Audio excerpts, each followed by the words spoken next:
Hola, buenas. Tal, perdonad que me conecto un pelín tarde, que estábamos aquí dando un training. Ya veo que está Joshua, de hecho, conectado. ¿Qué tal, Joshua? ¿Cómo estás? ¿Me oyes? Hola. Sí, ¿me oyes bien? Sí, muy bien. ¿Qué tal? ¿Cómo estás? Fenomenal. ¿Y tú? Bien, bien, también. Perdonad que me conecto un pelín tarde, que veníamos de dar un training aquí interno y nada, justo hemos acabado con un minutillo. De tema cap tables, que como bien sabrás, da para mucho. Efectivamente, se puede complicar mucho. Así que nada, vamos a dar un minutillo, a ver si se une algo más de gente, que normalmente eso, bueno, si no durante los primeros 10 minutos se van conectando algunos más. Así que nada, vamos a esperar un minutillo y arrancamos. ¿Sí?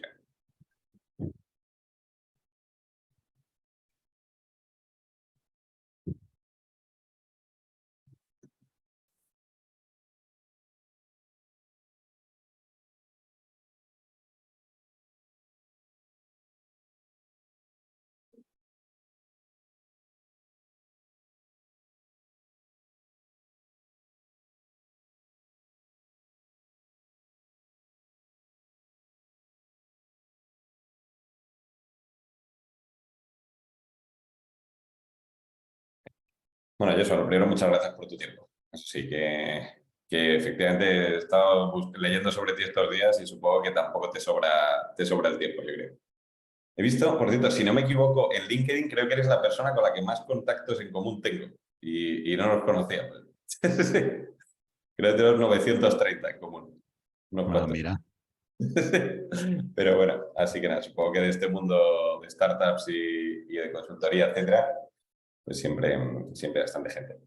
Pues nada, oye, la dinámica que solemos hacer con estos directos, de nuevo muchas gracias por sacar tiempo, es pues preguntarte un poco primero a ti, de parte pues, más personal, un poco pues, cómo llegaste desde el principio, además en tu caso bastante interesante con desde los primeros e-commerce en España hasta hoy, pasando por muchas fases distintas, a luego un poco más la parte de Bono. Entonces, pues en esta hora, pues un poco mitad y mitad, primero un poco más sobre ti y segundo después. Es parte del programa de Academy, que en The Startup CFO nosotros ofrecemos servicios financieros a startups, servicios sobre todo de CFO externo a startups, también financiación, consultoría, etcétera. Pues lo que tenemos es nuestro programa de Academy, que es un curso B2C. Lo que hacemos es estos directos de vez en cuando, pues para que nuestros alumnos, que es la gente que ves conectada, pues eso, puedan conocer de primera mano pues a gente como tú que está en el ecosistema y de primer nivel. Y de nuevo lo que digo siempre, que luego la gente es más tímida, pero yo digo siempre que pregunten también lo que haga falta. Y bueno, pues cuanto más diálogo y más informal lo hagamos, pues mejor. Así que nada, si quieres, como te decía de esta primera parte más personal, si quieres cuéntanos tu vida un poco en modo entrevista de trabajo, desde universidad hacia adelante. Uf, bueno. Muchas cosas. De hecho, voy a ir más atrás. En primer lugar, o sea, soy estadounidense. He nacido en Estados Unidos, en Nueva York. Bueno. Y lo que pasa que de pequeño mis padres se mudaron a Italia. Aunque yo no tengo nada italiano, o sea, ni mis padres, ni mis abuelos, ni nadie, pues sí que me he criado en Italia de pequeñito. O sea, mi padre fue ahí a priori con un contrato de 2 años para una multinacional americana y se quedaron 30, ¿no? Entonces, bueno, yo estuve en Italia hasta que terminé lo equivalente a bachillerato y aparte de ahí me fui a Estados Unidos a estudiar.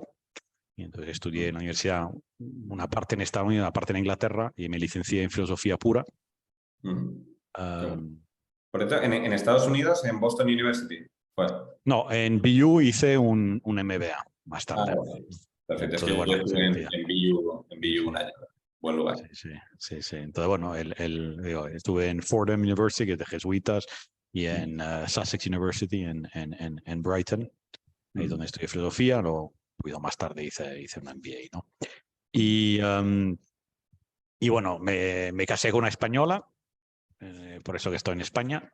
Sí, la anterior pregunta. Y bueno, llevo aquí desde años. Tío, venía mucho a España también los veranos trabajando en bares mientras estudiaba en Inglaterra. Entonces el verano era la playa en España y trabajando hasta las 5 de la mañana sirviendo copas, ¿no? Y bueno, sentido así a modo de empleo, pues, como decías, entrevista de trabajo, pues hoy he tenido creo una en mi vida, que ha sido mi primer empleo, que fue en una editorial italiana en España, donde me encargaba, pues oye, de un área, tenía unas tiendas era una editorial que hacía libros de arte y tenía unas tiendas dentro de museos y exposiciones, ¿no? Entonces estaba un poco gestionando esa parte y donde aguanté creo que, no sé si 8 o 9 meses. Y al terminar eso, pues ya me monté mi primer negocio, creo con 23 o 24 años, ¿no? Que era un negocio de importación de corbatas desde Italia, ¿no? Entonces tenía un amigo italiano, como viví en Italia, que fabricaba corbatas y bueno, empecé pues a dar vueltas a tiendas aquí, intentando comercializarlas.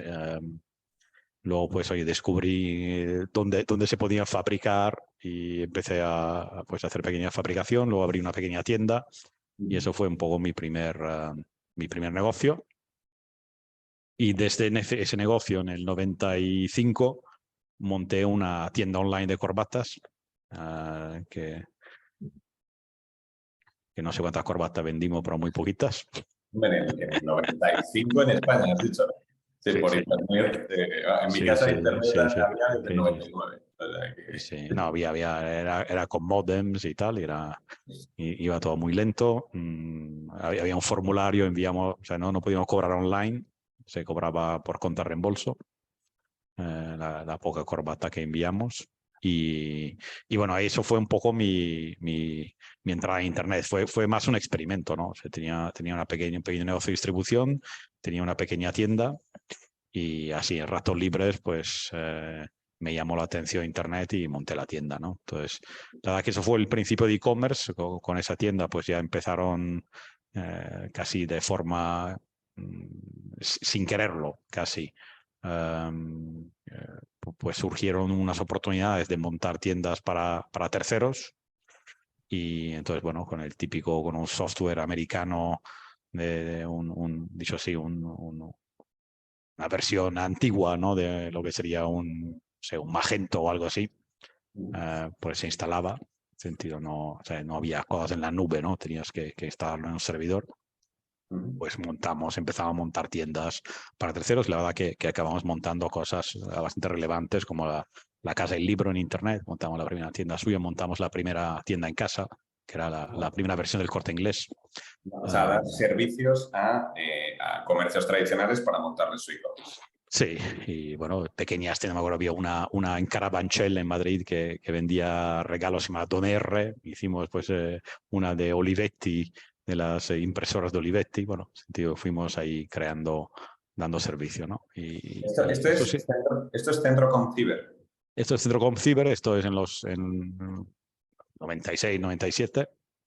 A partir de ahí, pues ayudé a montar una agencia que se llama Media Contacts, Bueno, por que era cierto, recomendaría a cualquiera ver en tu LinkedIn, en la parte de sí. Centrocom, la noticia del periódico que tienes cortada del Sí, 96, aparte de tu foto, que no entro a comentar, pero efectivamente la manera en la que en la época se hablaba de comprar por internet como una extravagancia.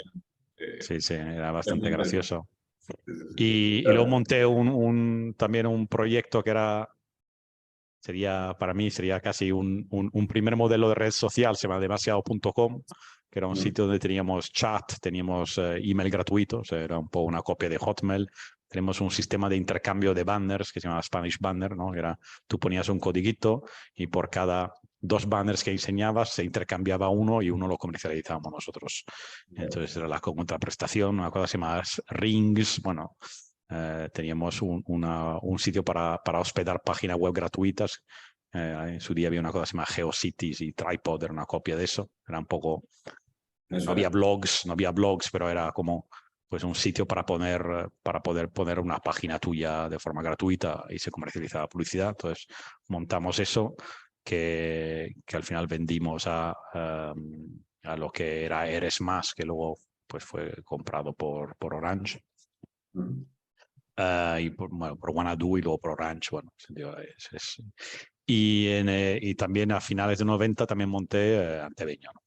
Que es la compañía donde estuve 18 años, 16 antes de venderla. Y es una compañía pues que bueno, que hizo un poco todo el la típica, yo diría, el camino completo, ¿no? El camino completo fue pues Angel Investor, Venture Capital. Luego en 2007 lo sacamos a bolsa en Francia. A partir de ahí compramos como unas 10 compañías, internacionalizamos y en 2016 una OPA para venderla, ¿no? Perdón que te corte también con los anteriores y con esta historia por un punto importante que se me ocurre. Financiación, por cierto, con esta fase, obviamente ni Venture Capital en España ni nada parecido. No, o sea, era con Banco Santander, BBVA, con la Telefónica de México, bueno, con corporates que estaban empezando a invertir en Internet, con la Corporación Financiera Alba, o sea, los March, ¿no? Eso, los inversores, Angel Investors, la familia Rodés, bueno, sentido... Financiación en equity, o sea, los bancos entraban en equity, no... En equity. Bueno, Santander sí que había un fondo, era el único que era un fondo, se llamaba Santander Venture Capital de Internet, algo así. Había un americano, se llama Nick Merigo, que era el gestor, te hablo del 99, por ahí. Pero bueno, había poca cosa. No, yo imagino. Y Antevenio, entonces, también efectivamente financiada por este tipo de inversores, ¿no? No levantó a nadie ni profesional ni nada. No. Y por cierto, levantar una ronda en aquella época, y sobre todo en una fase tan temprana, quiero decir, había que ir puerta por puerta en persona a los bancos a preguntar, pero quiero decir, no había un ecosistema, no había nadie al que preguntar, no había rondas de donaciones comparables.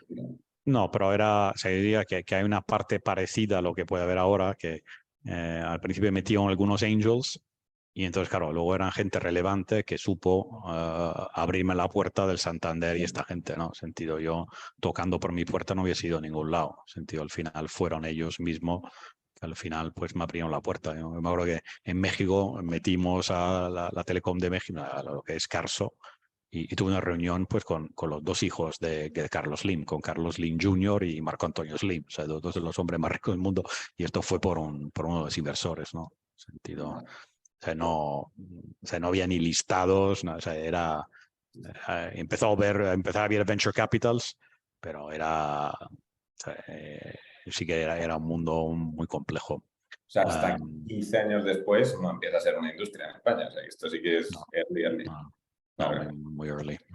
¿Y Antevenio, entonces, qué hacía? ¿Cómo fue el inicio, diferentes fases, etcétera? Porque de montarla tú solo 20 años después salir, imagino que pasaron muchas cosas.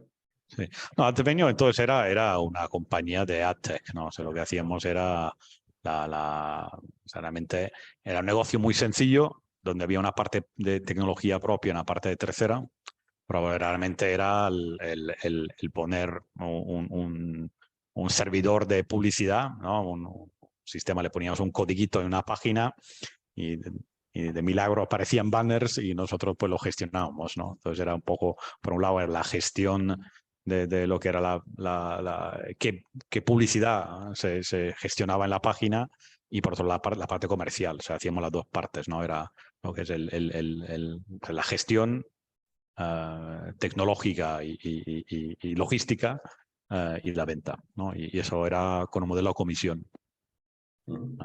Y bueno, y eso que ahora parece súper antiguo, entonces era moderno, porque cuando empezamos a hablar con medios de comunicación, El Mundo o El País y tal, estos se vendían como media empresa tradicional. Te decían, pues oye, si quieres estar en la sección de sociedad, hay un botón de 80x80 a la derecha y esta cuesta 800.000 pesetas. Y ya está. Y es lo que pagabas, no había medición, no sabías cuántas impresiones ni cuántos clics. ni nada, era la tarifa. Sí, de hacer el cost per lead o tal, no. No, Aquí no. pero ni CPMs, o sea, nada. O sea, era un espacio que te daban. Entonces, claro, esto vender por impactos y, oye, esto compras 100.000 impresiones y te mido los clics y puedo diferenciar si entra un español y si entra un argentino, pues era todavía, o sea, era novedoso, ¿no? Claro, Pues, claro. la empresa empezó así, ¿no? Y la verdad que al principio fue rentable muy rápido, ¿no? Porque al final era un modelo, muy o sea, al final era firmar representaciones y salir a la calle a vender con una comisión, y eran comisiones amplias, ¿no? Eran comisiones, digamos, 40-50% de la venta de publicidad, ¿no? Vale, a ver qué bueno. Y entonces, financiación, no necesitasteis más financiación durante el camino. No, pero se financió, o sea, hubo inversores porque nosotros abrimos esta compañía que inicialmente en España eran 20 personas, cuando la internacionalizamos abrimos pues en prácticamente toda Latinoamérica, o sea, en Colombia, en Chile, en Argentina, en México. Empezamos a abrir en Brasil, abrimos en Miami, abrimos en Nueva York para el mercado hispano, abrimos en Lisboa, en Madrid, Barcelona. Entonces, bueno, sí Sí, sí. hace Vale. Esto fue al salir a bastante. bolsa, entiendo. No, eso fue en el 2000. Ah, Eso fue vale. en el ¿Y por qué? 2000. Conseguimos Sí, financiación, abrimos todo. En el 2000 hubo crisis. eso No te iba a preguntar. quedamos, no quedamos sin dinero, cerramos todo. Sí, sí. Fantástico. Volvimos a España, o sea, abrimos todo, pasamos de 20 empleados a 200 y de 200 a 20. Y nada, eso en el 2001 éramos otra vez, o sea, pasamos, como digo, de 20 principio 99 a 200 y otra vez a 20 en 2 años después. O sea que la crisis Y de las .com en España sí que, aunque fuera tan early, pero las pocas que habíais la sufristeis. sí, sí, o sea, o sea, algunas sobrevivimos. Nosotros sobrevivimos porque recortamos a tiempo. Ya. Sí, sí, y me acuerdo, estaba con dos compañeros que estaban conmigo en una sala con un Excel viendo que teníamos que recortar porque o sea, no pudimos levantar una ronda, que era una ronda de 15 millones. Y no pudimos levantarla. Era de 30 inicialmente, luego se transformó en 15 y luego se transformó en 0. Sí. Y la compañía, pues oye, quemaba dinero y bueno, oye, hacemos los números de que nos cuesta ir cerrando, y se hacía, pues oye, cerrando México, tal y tal. Y un momento de hacer el Excel y hacer previsiones de lo que vendíamos, pues la decisión final fue cerrar todo, menos Ya. España, que era el único que era rentable. Ya. Sí que no sería fácil tampoco tomar la decisión de hacer el winding down.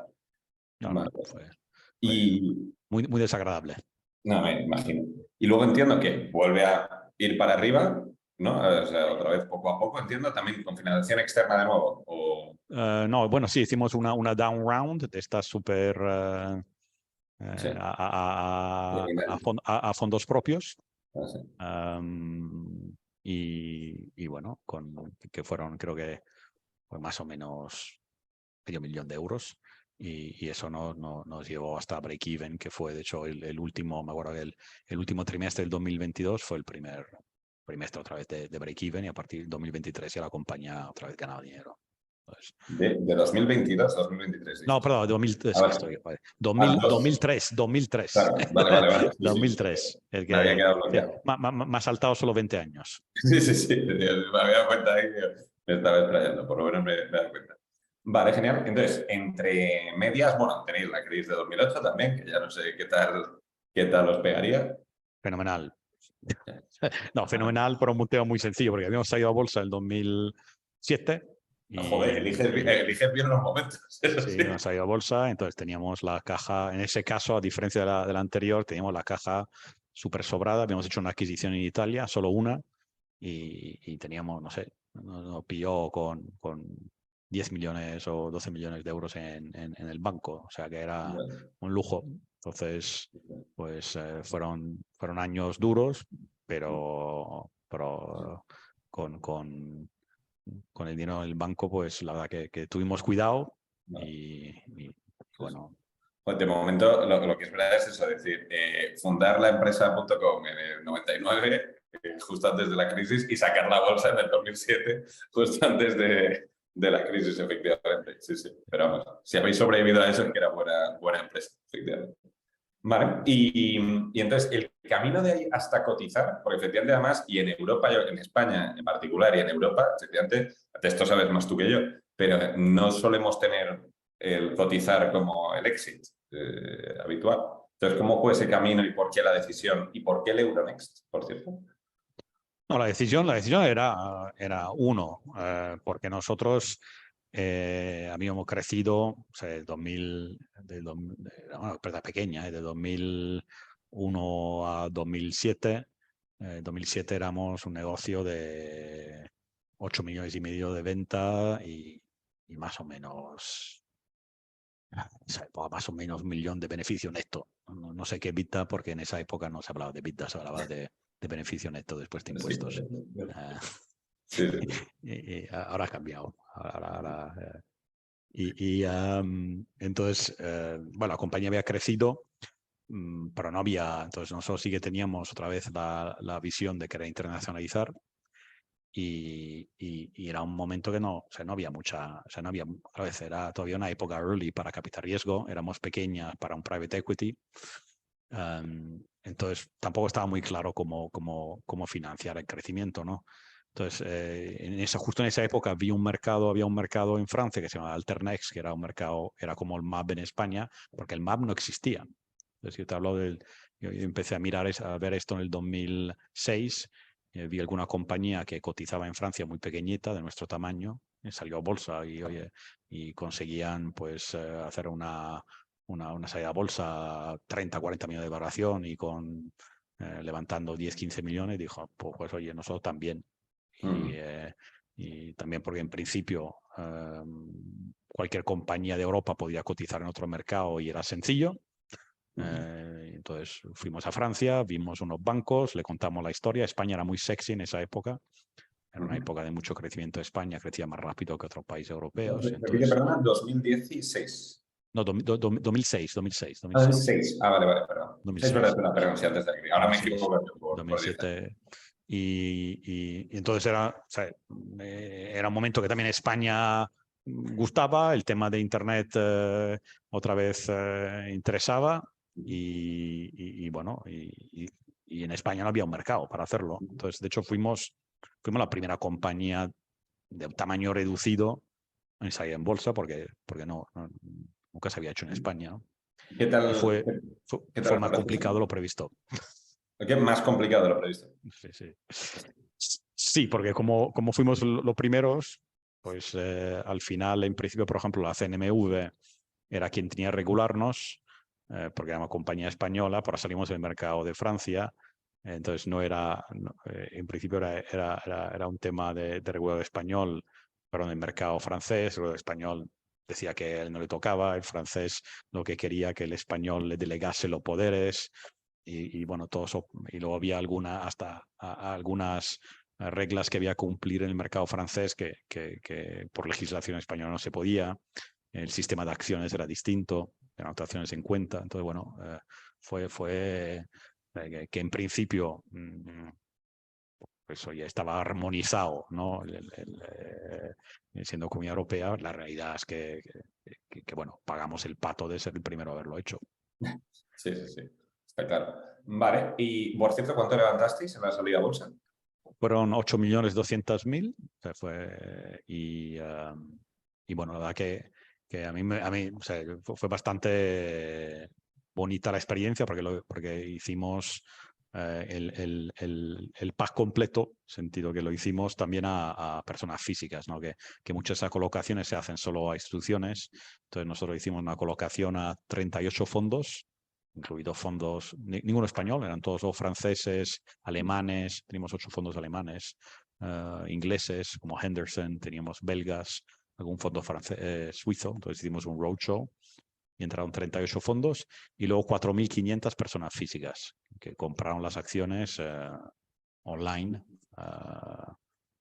Bueno, fue una colocación y teníamos más o menos 8 veces sobre demanda en la parte institucional y 25 veces en particular. Qué bueno. Sí, señor, Sí. buena señal. Y por cierto, ahora que las cosas sí que han cambiado, que en España está el BM Growth, etcétera, ¿qué opinas de cotizar en el BM Growth o en Euronext? Porque, o sea, yo una vez vi una charla del BM Growth y estaban como celosos un poco, es decir, ¿por qué la gente se va al Euronext pudiendo cotizar aquí? Y tenían como la rivalidad. ¿Tú qué opinas? Opino son mercados distintos, son distintos y parecidos, sentido al final. La ventaja de cotizar en España es que el inversor particular español, sentido, o sea, de cara en un segundo momento, tener pues personas que, oye, que te ven en expansión y compran acciones en el mercado es mucho más fácil, ¿no? Y también para tener presencia en los medios, para que te haga caso por los medios, porque estás cotizado en España y tienes más visibilidad. De cara a la madurez del mercado, el mercado francés es noche y día. Sentido, en España no hay inversores. O sea, de hecho, la colocación es fundamentalmente se hace en la banca privada a individuos, pero porque no hay fondos especializados. En Francia, pues igual hay, no sé, 50 fondos que solo hacen small cap, que solo se dedican únicamente a comprar en compañías pequeñas y su especialización, ¿no? Entonces, es un mercado mucho más profesional, donde es mucho más fácil, pues oye, mañana quieres hacer una ampliación de capital. En España es casi desde cero. Se lo tienes que ir a un banco y volver a colocar a ver a quién. En Francia lo que puedes tener es una base de inversores profesionales que sabes quién son, haces un pequeño roadshow y vuelves a levantar otros 10 millones. Y luego también hay venta entre fondos fuera del mercado. Sentido, es otro mercado, es más exigente, peores valoraciones. Y con menos posibilidad de ir a la persona física española que no ve la empresa porque está en Francia y con mucha menos visibilidad en los medios. Entonces, sí, muchas veces cuando se sale a bolsa, uno de los objetivos es la visibilidad en los medios, ¿no? Y estando Sí, en Francia, pues casi la tienes más menos. vanidad, casi más vanidad que retorno económico, ¿no? No, vanidad no, sentido es, o sea, al final, para nosotros, por ejemplo, salir a bolsa era, o sea, nosotros después de salir a bolsa firmamos contratos como en LinkedIn con gente relevante, porque siendo Ah, cotizado, vale. pues tenías otra, Vale, vale. te daba otro prestigio, te daba otra, Sí. era más fácil, pues, ir a darle un servicio a una empresa más grande. O sea, Va, sí, sí, sí, totalmente, tiene todo el sentido. Entonces después hay, o sea, ahí imagino que tenías X porcentaje de la empresa y hay un exit que saca de bolsa completamente la empresa. La otra. sí, bueno, el exit es, después de sacar la bolsa, es 9 años, son 9 años después. Y realmente salir a bolsa no es un exit, sentido. Sí, eso es, me refiero ya al... En mi caso no vendí ninguna acción y de hecho, si vendía acciones más de 5.000 euros, tenía que hacer una nota de prensa explicándolo, declarándolo. Y entonces, claro, si el consejero delegado vende acciones o alguien tal, todo el mundo se pone nervioso, oye, ¿por qué está vendiendo acciones? ¿No? Entonces, realmente era muy difícil vender. Sí que hay varios accionistas más pequeños que fueron saliendo. Entonces sí que, oye, a lo largo de los años sí que hubo movimiento de lo que eran inversores despacito, porque también en un mercado secundario si te pones, de hecho, hubo un accionista en concreto que sin entender muy bien cómo funciona el mercado se puso a vender online de una forma muy masiva en un verano y nos tiró la acción, ¿no? Entonces, al final eso hay que hacerlo con un banco pues que te busque el comprador en un paquete y tal, pero sí o de forma muy escalonada, o sea, no pones, dices, quiero vender 1 millón de acciones, pones pequeñas órdenes y vas soltando poco a poco, ¿no? Vale, vale. Y luego, eso, luego ya viene la fase en la que sí que es el exit. Ahí ya sí, que viene un Sí. comprador y os saca de bolsa, ¿no? No, de hecho hizo una OPA y lo mantuvo en bolsa. Ah, vale, perfecto. Pues bueno, hizo una Y, OPA. ¿Y cómo fue? ¿Lo buscabais? ¿Lo iniciaron ellos? ¿Tú ya No, habías cumplido tu fase en Antevenio? Bueno, en nuestro caso, de hecho, fue muy curioso porque fue un inversor. O sea, uno de nuestros inversores, que era un angel investor, que fue como el primer inversor, que era una familia catalana, que tenía otras compañías del mundo de la publicidad y conocía la empresa de dentro, pues quiso comprarla, ¿no? Entonces, la verdad que fue muy cómodo en todos los sentidos. Uno, porque el inversor conocía la empresa, entonces, y de hecho estaba en el consejo, entonces, desde hace años, y la due diligence fue sencilla. Y bueno, no hubo problemas de reps and guarantees porque habían firmado las cuentas y además conocimos el inversor, conocía la empresa para gestionarla después y ver qué quería hacer, ¿no? Entonces... Solo cambiasteis de silla, ¿no? Y ya está. Sí, bueno, en vez de tener... sí, exacto, sentido. Entonces, y tuve que yo quedarme unos años, que es muy, muy típico, hasta que, pues, oye, bueno, que fue sustituido. Vale, perfecto. Y Y te iba a decir, por lo menos en tu LinkedIn, de junio del 18 a enero del 20, no hay nada. No sé si ahí descansaste o qué pasa. no, bueno, fundamental, bueno, yo diría que yo tenía dos socios en Anteveño, que son Fernando Gárate y Pablo Pérez. Fernando fue cofundador conmigo en negocio de Centro Ciber, del e-commerce en su día, y Pablo fue el primer CFO que tuvimos en Anteveño, ¿no? Entonces, con ellos trabajé muy bien, eran socios y ellos en su acuerdo tenían que darse un año y pico más. Entonces, realmente la idea era montar algo junto y entonces yo salí antes y estuve esperándoles, ¿no? Entonces En casa, así. era un poco modelo. Entonces, en esa época me dediqué a pensar cuál iba a ser el próximo negocio. Entonces estuve ahí pues con varias ideas.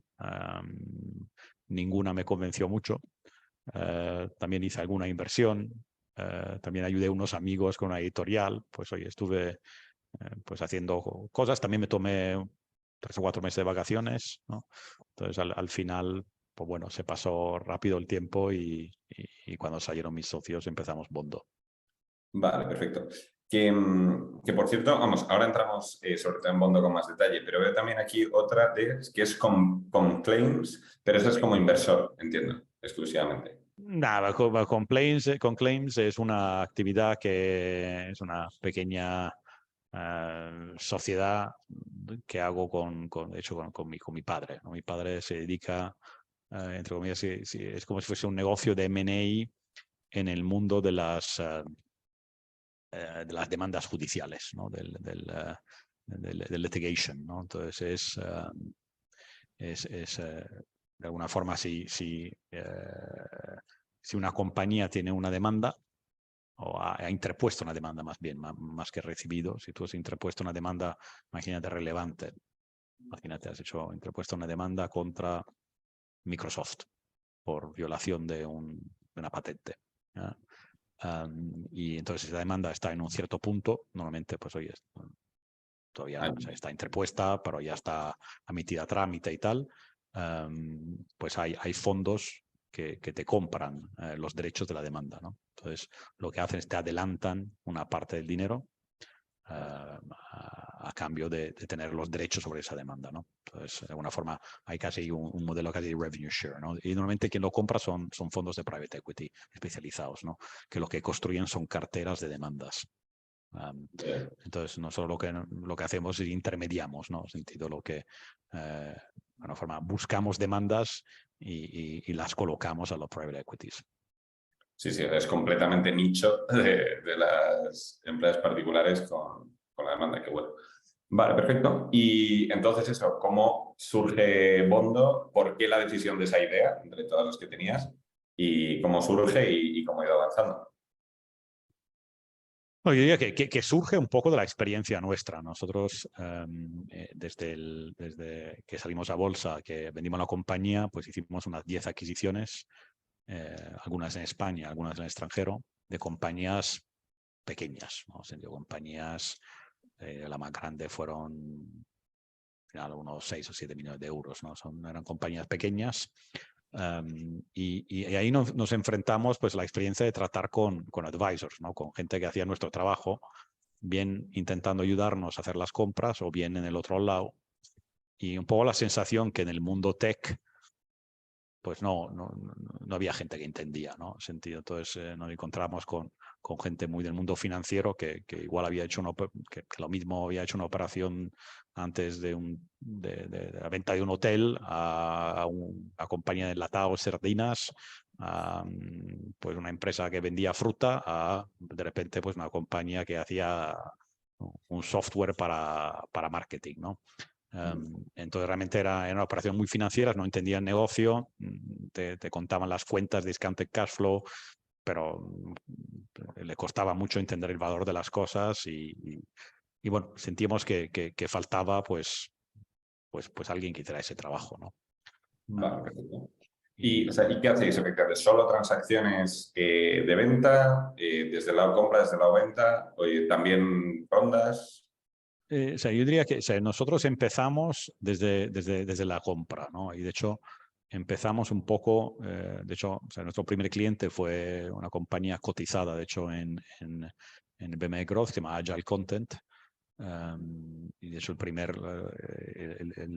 el primer encargo fue ayudarles a lanzar una OPA sobre una compañía en Nasdaq Nordics, que se llama Edgeware, que era una compañía que hacía unas soluciones,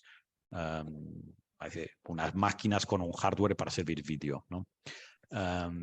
Y realmente esos encargos de compra estaban buscando a alguien pues, oye, que entendiera cómo funcionan los mercados financieros, de cómo se hace una OPA, y también que entienda de tecnología, ¿no? En el sentido de ese era un poco el motivo que nos contrataron, y de hecho nos quedábamos con ellos un poco como su departamento externalizado de M&A, ¿no? Y eso fue un poco la primera fase nuestra, fue trabajar con compañías cotizadas, trabajamos con ellos, con Mio Group, que le ayudamos a ir a bolsa, trabajamos con Yeidanet, normalmente compañías cotizadas que tenían pues la visión de querer comprar compañías, pero son demasiado pequeñas para tener un equipo de M&A interno, ¿no? Entonces, eso fue un poco la primera fase. Y un poco la segunda fase hemos ido abandonando esa parte de negocio y ahora nos dedicamos fundamentalmente a sell side. Y el motivo muy sencillo es que es más rentable hacer sell side que buy side. Perfecto, es un buen argumento, efectivamente. Vale, perfecto. ¿Y ambición de crecimiento o objetivos que tenéis? Bueno, no, o sea, no hay una ambición concreta. De hecho, hasta ahora diría que lo que hemos es un poco limitar el crecimiento. Somos 3 socios, tenemos como un asociado en el País Vasco, que es alguien que conocemos que también está un poco desarrollando el mercado ahí, y luego 3 analistas, ¿no? Hemos mantenido un equipo pequeño, eligiendo un poco qué proyectos trabajamos. Bueno, sentido con la idea también, pues, de unos motivos de hacer Bondo y no otra startup era que la última época fue, la compañía había crecido mucho, internacional, te pasabas el día en un avión viajando con muchos empleados y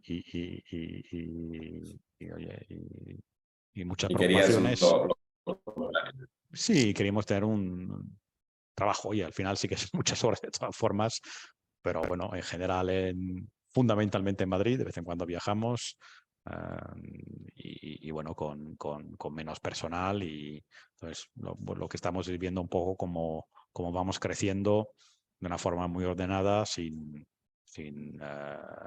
esa dinámica que se suele tener en la típica startup más del mundo digital o mundo internet, tecnología. Vale, vale, tiene sentido. ¿Transacciones famosas que hayáis hecho o lo más conocido, las más grandes o las más relevantes que podamos conocer?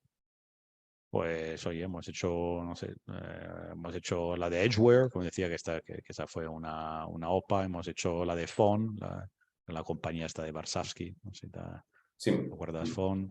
Hemos hecho una en Barcelona que se llama Tiendeo. Y luego hemos hecho muchas compañías que igual se conocen menos, ¿no? Porque la verdad es que Tiendeo sí que es una compañía más que había había algunos fondos, había los Caviedes, había y algunos angels conocidos, pero diría que la mayor parte de las compañías que hemos hecho no son tanto del universo que, entre comillas, rondero, ¿no? En sentido, son más compañías que han ido creciendo pues con fondos propios. Y hasta mismamente Tiendeo, que fue una operación de 30 y muchos millones, pues en total creo que lo que su financiación ha sido poco más de 1 millón, ¿no? En sentido, una compañía muy eficiente en capital, ¿no? Vale, te iba a decir, por cierto, ¿tenéis límites para las transacciones? O decir, o sea, tiene que ser X EBITDA, X ventas, X sectores. No, o sea, diría que más o menos un poco lo que intentamos que las operaciones que tengan un tamaño entre 10 y 50 millones. Entonces, o sea, que vale 10 millones, que es el lower end, pues oye, puede ser, oye, a lo sencillo una compañía que tiene 1 millón de EBITDA o por encima, pero también puede ser una compañía pues que no tiene EBITDA y que crece mucho. El sentido es que al final, para nosotros un poco o sea, yo creo que para un advisor, nuestro negocio es un poco, se parece en parte al negocio del capital riesgo, ¿no? El sentido o sea, esto es un negocio de coste de oportunidad, más que de... O sea, al final, nosotros podemos, igual, con el equipo que tenemos, podemos trabajar 7 operaciones al año, 6, 8, ¿no? Entonces, oye, obviamente, si no tienes deal flow, tendrás que trabajar las 8 que te llegan, ¿no? Sí. Pero si tienes suficiente deal flow es elegirlas, ¿no? Entonces, y cada operación que tú firmas para ayudarles a venderla es otra que no puedes firmar, porque hay un momento que encima tampoco estas 8 no se pueden amontonar todas a la vez. O sea, esto es a lo largo del año, pues oye, trabajas una durante 2 o 3 meses, luego has terminado, pues empieza a trabajar otra, ¿no? Entonces, estás todo el rato pensando, oye, esta operación me la creo, ¿no? Entonces, realmente para nosotros lo que es importante es creernos que hay un comprador, ¿no? Que hay, entonces, ¿qué quiere decir que hay un comprador? Pues que la compañía pues tenga algún interés y que haya una consolidación del mercado, ¿no? O que haya alguien que quiera hacerse con esta compañía. Vale, perfecto. ¿Y cómo, o sea, ese proceso, por explicar un poco desde dentro, os llega a vosotros una empresa que dice, quiero vender, supongo que os dice aproximadamente, bueno, estas son las cuentas, este es mi caso, este tal, y supongo que un cierto objetivo de valoración. ¿Y cuál es el next step? Desde la llamada de, oye, estoy pensando en vender, tengo 1 millón de vida. Sí. Sí, vale. Uno, obviamente, o sea, yo diría que porcentualmente de las empresas que nos contactan hay mucha muy pequeñita o que vemos enseguida que está en un momento problemático donde va a ser muy difícil venderla, donde sabemos desde el primer momento que no es un proyecto que nos interesa. Y lo que intentamos en línea general, igual que hace un venture capital, es atender, aunque sea una llamada, un no sé qué, o dar 4 ideas y tal, porque, bueno, Nunca porque sabes. el mundo es muy pequeño. Entonces, bueno, oye, prefieres, oye, has atendido a alguien, le has dado 2 ideas o le has dicho, oye, mira, ¿por qué no intentas hacer esto o la otra cosa? O le has dado un contacto de un freelance que igual le puede ayudar y has quedado bien y esta persona igual te trae otro cliente el día de mañana o crece o decide no hacer la operación ahora y en 3 años vuelve, tiene un bicho enorme y te llama, Sí, ¿no? Entonces, ya, ya. ahora, quitando estas, que son la mayoría no hacemos ningún estudio, ¿no? Sabemos desde el primer contacto que no nos interesa, ¿no? Y es como contárselo de forma delicada, ¿no? No, y ayudar, efectivamente. Sí. Y echar una mano, ¿no? Um, y, y entonces, luego hay proyectos que sí que creemos que tiene sentido, ¿no? Entonces, ahí sí que lo que hacemos es un pequeño estudio, ¿no? Entonces, hay una parte que al final nosotros tenemos herramientas, como tienen muchos, ¿no? En sentido de herramientas, ¿sabes? Los pitchbooks o deal room del mundo, ¿no? En sentido, herramientas donde tú puedes acceder y ver qué operaciones hay en el mercado, intentar entender quién podría ser el potencial comprador para esa compañía. Te han dado un tamaño. Obviamente dice, oye, una compañía que hace 15 millones de ventas, 5 de EBITDA, y el año pasado, pues del año pasado creo que un 50%, no tengo duda que tengo un comprador, o sea, no tengo que analizar mucho, ¿no? Pero dice, oye, de repente trae una compañía que hace O sea, está en una compañía de tech que hace 5 millones de ARR, pero pierde 2. Y bueno, eso hay que pensar. Oye, esto pues tiene sentido. ¿Por qué? Oye, ¿qué servicio está dando? Pues tiene 3 competidores que tienen un tamaño que son, o sea, que no son 20 veces más grandes, sino son 3 veces más grandes y que detrás tiene private equity o están cotizados y podían comprarle. O sea, un poco ese análisis de, oye, esto me lo creo o no me lo creo, ¿no? Entonces hay una parte que es mirar información y una parte que es, como digo, es pura nariz, ¿no? Sentido, dices, pues oye, esto me lo creo o no me lo creo, ¿no? Luego ya la llamada a la puerta de los potenciales compradores. No, pero o sea, esto para decir si cogemos Claro, el mandato, ¿no? pues esto es Y el dentro, estudio. sí, el estudio, y dentro de ese estudio lo que hacemos también es una valoración, o sea, lo que ponemos sobre la mesa al comprador, decir, mira, nosotros creemos que se puede vender en ese rango. Y para nosotros eso es clave, ¿no? Porque al final nosotros le decimos, este es el rango, y también le decimos que no podemos equivocar, ¿no? Sentido, y esto es lo que nuestro feeling, ¿no? Sentido, porque a veces ellos te dicen, no, es que yo creo que hay que venderlo 5 veces más caro, ¿no? Y igual tienen razón ellos, ¿eh?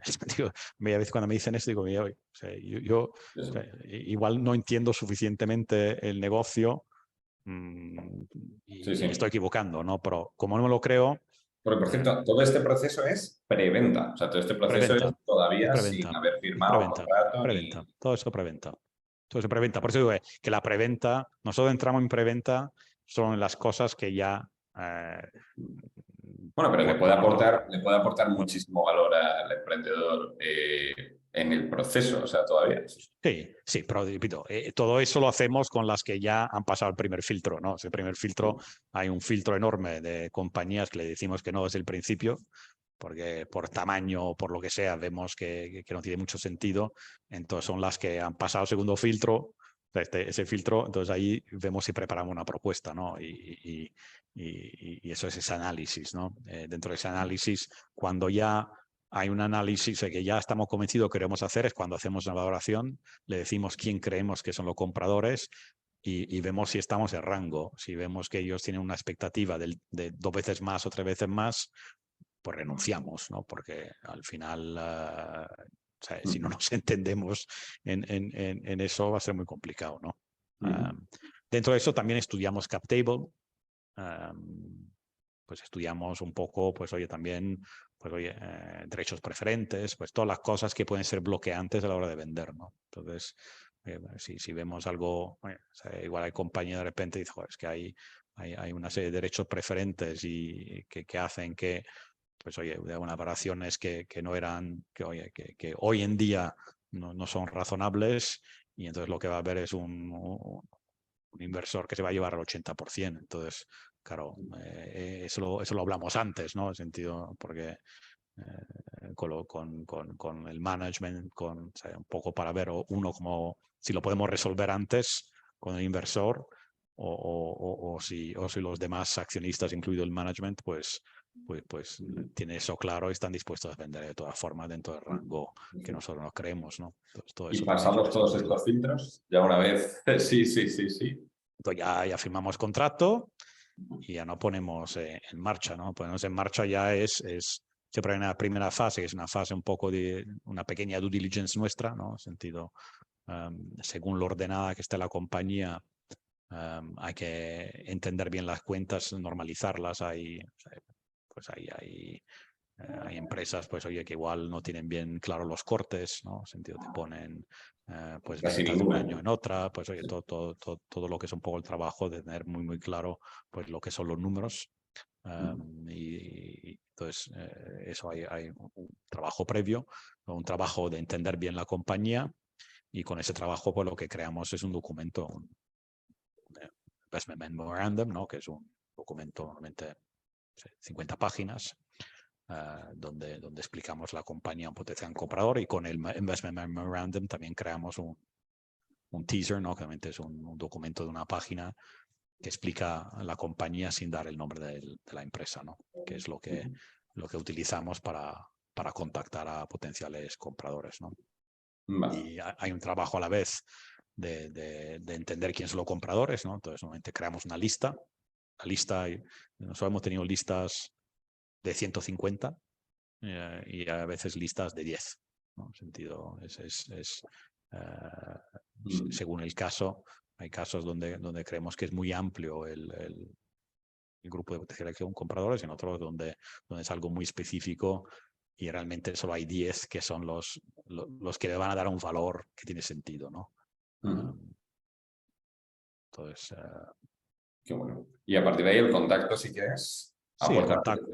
Sí, el contacto diría, o sea, depende, ¿no? No sé, está claro que en sectores donde ya hemos trabajado, más fácil, no sé, ahora por ejemplo hemos vendido no sé, una agencia del mundo del marketing digital, pues la próxima es más fácil, ¿no? Porque ya has hablado con casi todos y ya tienes el relacional y es más rápido, ¿no? Y ya tienes pues algunos igual que igual hasta han hecho una puja para la anterior, no han podido comprar y saber lo que quieren comprar, ¿no? Entonces, siempre que en un área donde ya sois una operación es más sencillo, si nunca lo has hecho, sigues a puerta fría. Sentido. Vale, perfecto. Y oye, tú que además, yo creo que mucha gente te conoce por contenido que cuelgas en redes sociales, en LinkedIn, Twitter y tal. ¿Cómo ves mercado ahora mismo de tanto M&A como Venture Capital, en tu opinión? Ahora mismo España, Tech, Early Stage, razonablemente. Está complicado todo, ¿no? Sentido, es así, ¿no? Yo creo que casi más difícil la parte de funding que la parte de venta, entre comillas. O sea, lo que está pasando en la parte de venta o sea, hay menos operaciones grandes.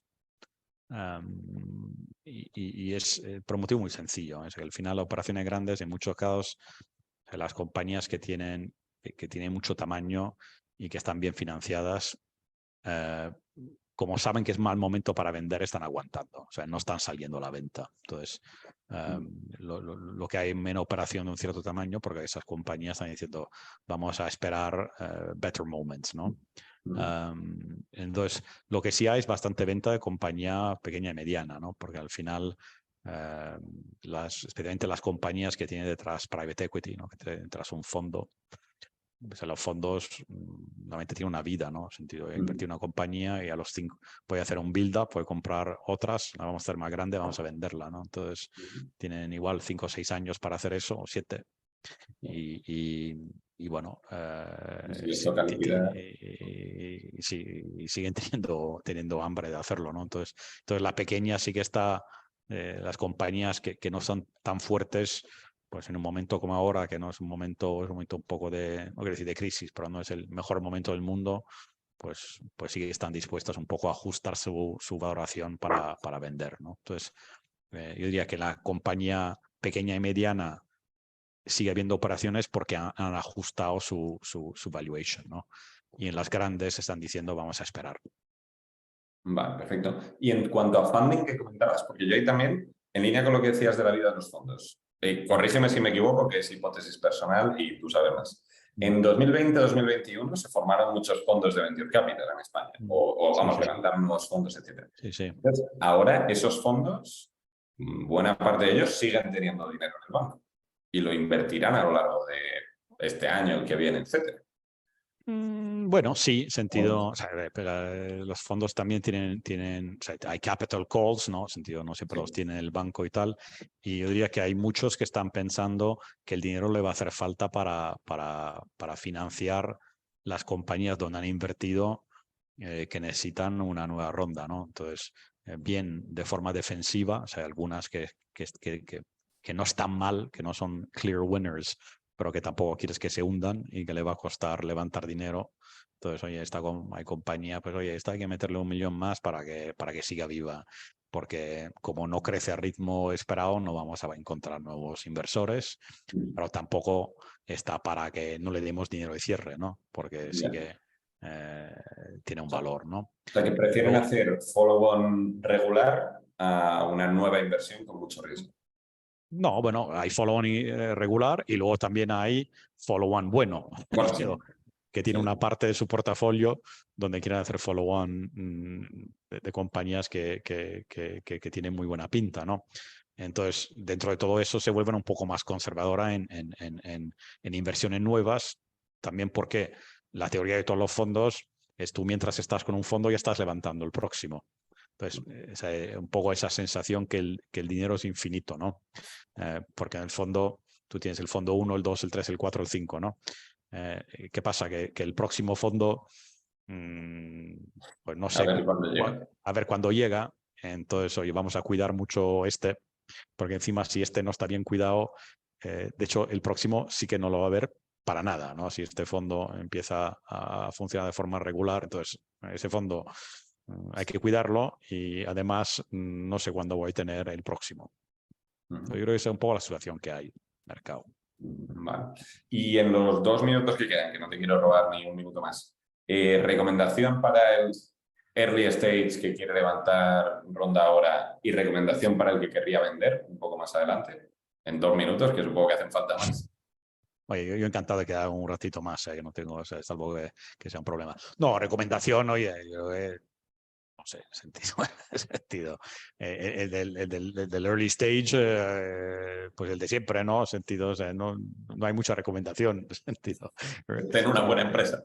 Sí, no, tener oye, un buen proyecto, un buen team y estar muy bien preparados antes de la primera reunión. Sentido, o sea, prepararse muy bien las cosas, porque luego también hay un tema que todo el mundo se habla, ¿no? Entonces, es un mercado muy pequeño. Si la cagas en las primeras 3 y a la cuarta, pues ya alguien se ha hablado. Joder, he visto esto. Entonces, esto yo creo oye, y de hecho la primera vez que haces, pues con gente que te importa poco, ¿no? Y en venta, pues igual, oye, dicho así, en venta, yo que hay que vender antes de dejar de crecer, ¿no? En sentido, siempre y cuando quieres vender, ¿no? Porque siempre hay negocios, no todos los negocios están hechos para venderse, ¿no? Hay gente que tiene su negocio y se lo deja a sus hijos y a sus nietos, ¿no? Y tampoco pasa nada. Ahora, si la idea es venderlo, pues hay que mirar un poco adelante y ver cuándo va a ser el momento que va a dejar de crecer y venderlo antes. Entonces, si creemos que esto se va a decelerar, es mejor vender antes, aunque ahora el momento no es el más caliente a nivel de múltiplos, que esperar. Ahora, si la compañía está creciendo muy bien y uno sigue confiado, pues oye, que el año que viene sigue creciendo y tal, pues y no tiene problema de financiación, pues hoy no es el mejor momento de esta década para vender. Y cuando hablas de crecer, te refieres, o sea, si crece la facturación y se mantiene el EBITDA, ¿entra dentro de tu definición de crecer? O... Sí, o sea, sí, siempre que hay un motivo.